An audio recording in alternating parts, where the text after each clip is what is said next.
एक तरफ sugar stocks में तेजी का माहौल बना हुआ है तो दूसरी ओर चावल कंपनियों के शेयरों में भी जोरदार तेजी देखने को मिल रही है।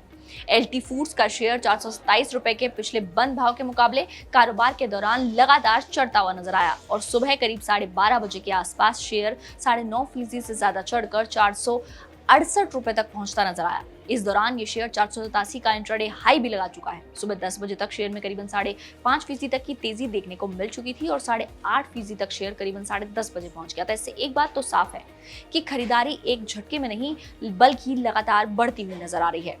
वहीं केआरबीएल का शेयर भी 406 रुपए के पिछले बंद भाव से बढ़कर करीबन 12:30 बजे के आसपास 7.5% बढ़कर 436 रुपए पर पहुंच गया। ये शेयर ने भी इंट्राडे में 443 रुपए का हाई लगाया।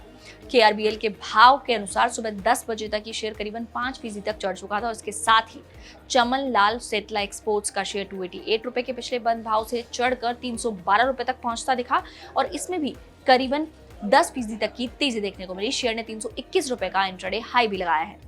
वहीं जीआरएम ओवरसीज का शेयर 86 रुपए से बढ़कर 92 रुपए तक पहुंचा। इसमें करीब 6.5% तक की तेजी देखने को मिली। हालांकि राइस सेक्टर का हर एक शेयर इतनी तेजी से नहीं भागा है। कोहिनूर फूड्स ने करीब 0.5% की तेजी और सर्वेश्वर फूड्स करीबन 2.5% ऊपर नजर आए। इसका मतलब यह है कि बाजार की सबसे ज्यादा पसंद मजबूत ब्रांड, अच्छे नतीजे या ज्यादा एक्सपोर्ट कारोबार वाली कंपनियां रही हैं। हालांकि एलटी फूड्स पर ड्रैगन बिजनेस पर आए मार्केट एक्सपर्ट सचिन सरवड़े ने कुछ दिन पहले ही अपनी बुलिश कॉल दी थी। अब आज उस पर उनका क्या कहना है ये भी सुनिए। बीच में मैंने आपको एल फूड्स भी कहा था। आज आप देखेंगे तो एल फूड्स ने अपने मंथली के दोनों टारगेट्स अचीव कर दिए। जस्ट नाउ उसने 469 जो मैंने आपको प्रीवियस पर जो टारगेट दिया था वो भी उसने अचीव कर दिया। मतलब आज दोनों ही टारगेट अचीव कर दिया। 443 फर्स्ट टारगेट था हमारा और 469। राइस में भी आप देखेंगे तो आया है एक मोमेंटम एंड उसमें भी कुछ तो खबर है। यही हो रहा है। देखो क्या है कि मौका नहीं मिलता है। फिर जब हम बोलते हैं तब आपको मोमेंटम नहीं दिखता है, फिर आप छोड़ देते हैं, मतलब बेकार स्टॉक है, चलता नहीं है। फिर वो एक ही दिन में वो 10-10% चल जाते हैं और सारे टारगेट अचीव कर देते हैं। तो यहाँ पे ये मार्केट तो इसी तरीके से जो है सरप्राइज भी करता है। हम तो आपको बता सकते हैं कि जहाँ पे कहाँ मोमेंटम हो सकता है, बट ज़रूरी नहीं कि वहीं से मोमेंटम तुरंत आ जाए।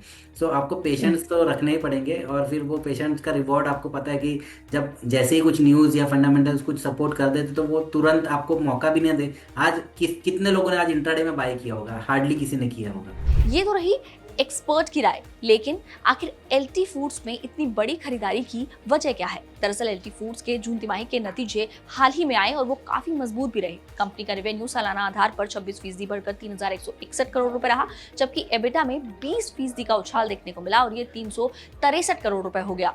बता दें कि एबिटा का मतलब ये होता है कि वो ब्याज, टैक्स और कुछ दूसरे खर्च निकालने से पहले बिजनेस से जो भी कमाई होती है उसे एबिटा कहते हैं। आसान भाषा में अगर इसे समझें तो कंपनी का मुख्य कारोबार कितना पैसा बना रहा है इसका अंदाजा एबिटा से मिलता है। बता दें कि एलटी फूड्स का बासमती और स्पेशलिटी राइस कारोबार तेजी से बढ़ा है।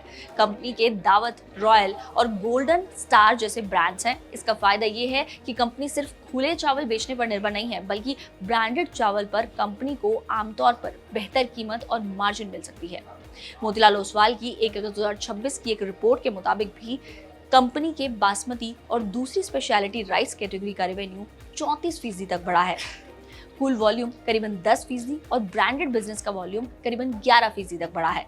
यानी कि सिर्फ चावल की कीमत बढ़ने से रेवेन्यू नहीं बढ़ा, बल्कि कंपनी ने ज्यादा सामान भी बेचा है। यही वजह है कि ब्रोकरेज ने एलटी फूड्स को दोबारा बाय रेटिंग दी है। यानी कि ब्रोकरेज को मौजूदा स्तर से शेयर में आगे बढ़ने की उम्मीदें नजर आ रही हैं। मोतीलाल ओसवाल ने एलटी फूड्स के लिए 520 रुपए का टारगेट प्राइस तय किया है। ब्रोकरेज का ये भी अनुमान है कि फाइनेंशियल ईयर 2026 से 2028 के बीच कंपनी का रेवेन्यू सालाना औसतन 14% और एबिटा 22% और एडजस्टेड प्रॉफिट 31% की रफ्तार से बढ़ सकता है। बता दें कि एडजस्टेड प्रॉफिट का मतलब ऐसी खास या एक बार होने वाली चीजों को हटाने के बाद बचा हुआ सामान्य मुनाफा होता है। बता दें कि ब्रोकरेज ने 427 के पिछले बंद भाव से 520 का टारगेट दिया था, जो कि करीब 22% ऊपर है। स्टॉक पहले ही तेजी दिखा चुका है, तो अब स्टॉक में अपने टारगेट से करीब 7% की तेजी बची है। यानी कि एक ही दिन की तेजी के बाद ब्रोकरेज की उम्मीद का बड़ा हिस्सा शेयर के भाव में ऑलरेडी आ चुका है। वहीं KRBL में तेजी के पीछे बड़ी वजह की बात करें तो KRBL ने 13 अगस्त को जून तिमाही के अपने नतीजे पेश किए थे। कंपनी का रेवेन्यू 5.6% घटकर करीब 1496 करोड़ रुपए रह गया, लेकिन नेट प्रॉफिट 73% बढ़कर 260.74 करोड़ रुपए हो गया। वहीं एबिटा भी 65% बढ़कर 372 करोड़ और एबिटा मार्जिन 13.9% से बढ़कर 23.8% हो गए। KRBL के नतीजों में ये जानकारी साफ सामने आई है। मार्जिन बढ़ने का मतलब भी आपको बता देते हैं कि मार्जिन बढ़ने का मतलब है कि कंपनी ने कम बिक्री के बावजूद हर 100 रुपए की बिक्री पर पहले से ज्यादा की कमाई की है। कच्चे चावल की खरीद, लागत कम होना और घरेलू ब्रांडेड बिजनेस का बेहतर प्रदर्शन इसके पीछे एक बड़ी वजह रही। इन्हीं नतीजों के बाद शेयर में धीरे धीरे तेजी बनी और 24 अगस्त को खरीदारी और मजबूत होती हुई नजर आई। इसके अलावा 24 अगस्त को रुपया करीब 95.64 रुपए प्रति डॉलर के आसपास था। कमजोर रुपया आमतौर पर एक्सपोर्ट कंपनियों के लिए फायदेमंद माना जाता है। जैसे जब कोई कंपनी विदेश से 10 लाख डॉलर कमाती है तो डॉलर महंगा होने पर उसे बदलकर ज्यादा रुपए मिलते हैं। हालांकि हेजिंग, माल ढुलाई और दूसरी लागतों के कारण पूरा फायदा मुनाफे में नहीं आता। सरकार ने रुपए में होने वाले एक्सपोर्ट पेमेंट को भी ट्रेड पॉलिसी बेनिफिट के मामले में विदेशी मुद्रा से होने वाली कमाई के बराबर मानने का फैसला किया है। इससे डॉलर की कमी वाले देशों के साथ व्यापार करना थोड़ा ईजी हो जाएगा।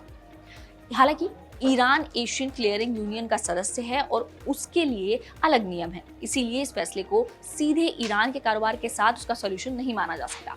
नई एक्सपोर्ट पॉलिसी का फायदा दूसरे विदेशी मार्केट्स के कारोबार में देखने को मिल सकता है। चलिए अब जानते हैं कि इन दोनों कंपनियों पर, जितनी भी हमने KRBL और LT फूड्स की बात की, इन दोनों पर ही एक्सपर्ट की क्या राय है। आई थिंक KRBL हमारे लिस्ट में काफी टाइम से है एंड एक अच्छा टेक्निकल स्ट्रक्चर काफी स्ट्रॉन्ग है। रिवर्सल फॉर्मेशन देखने को मिले थे नीचे 300 के लेवल के पास एंड अभी हम देख पा रहे 340 और 420 के बीच स्टॉक ने पिछले 2-2.5 महीने में एक अच्छा कंसोलिडेशन बेस फॉर्मेशन किया है।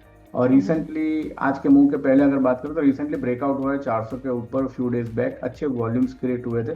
आज एक एक्सटेंडेड मूव है, बड़े अच्छे वॉल्यूम्स क्रिएट हुए हैं। सो टेक्निकल स्ट्रक्चर काफी स्ट्रॉन्ग है, लेवल्स अच्छे ब्रेकआउट सस्टेन कर रहे हैं। मुझे लग रहा है कोई भी गिरावट आती है स्टॉक में इस लेवल से या फिर ये नीचे में, मुझे लग रहा है 420 410 के बीच में एक अच्छी अपॉर्चुनिटी बन सकती है। और ऊपर में मुझे लग रहा है 510 510 के टारगेट इसमें एक एक्सपेक्टेड है KRBL के अंदर और स्टॉप लॉस इसमें 380 का मेंटेन है। अब इन दोनों कंपनियों की हिस्सेदारियों की भी बात कर लेते हैं। LT फूड्स में जून 2026 तक मोटर्स की हिस्सेदारी 51.1% पर स्थिर थी, जबकि म्यूचुअल फंड्स ने अपनी हिस्सेदारी मार्च के 9.2% से बढ़ाकर जून में 9.43% कर दी है। वहीं कुल घरेलू संस्थागत हिस्सेदारी भी 10.29% से बढ़कर 10.84% पर आ गई है। इसका मतलब घरेलू फंड्स यानी कि जो डोमेस्टिक फंड्स हैं उन्होंने तिमाही के दौरान शेयर खरीदे हैं। वहीं FIIs की हिस्सेदारी 8.74% से घटकर 8.21% पर आ गई, यानी कि विदेशी निवेशकों ने कुछ हिस्सेदारी कम की है।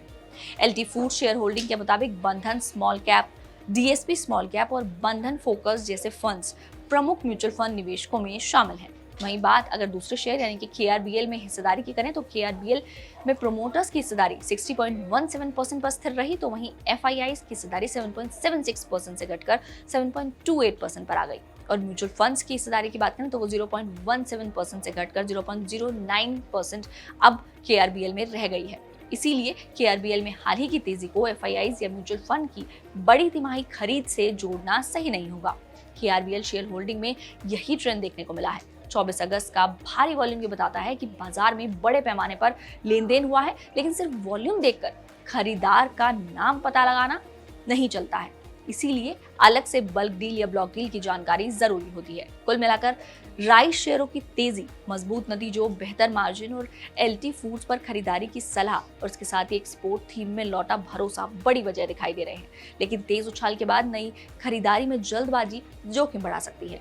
खासकर LT फूड्स अब 520 के ब्रोकरेज टारगेट के काफी करीब आ चुका है। तो अब देखना होगा कि जो शेयर्स हैं क्या इनमें राइस स्टॉक्स में अभी और तेजी बनी रहती है या फिर अब इस तेज के बाद थोड़ा रुकेंगे ये स्टॉक और एक प्रॉफिट बुकिंग देखने को मिलती है। जो भी होगा उस पर हमारी नजर रहेगी और आप भी उस पर नजर रखिएगा और हमें कमेंट बॉक्स में जरूर बताइएगा कि आपके पास कोई राइस स्टॉक है या फिर नहीं।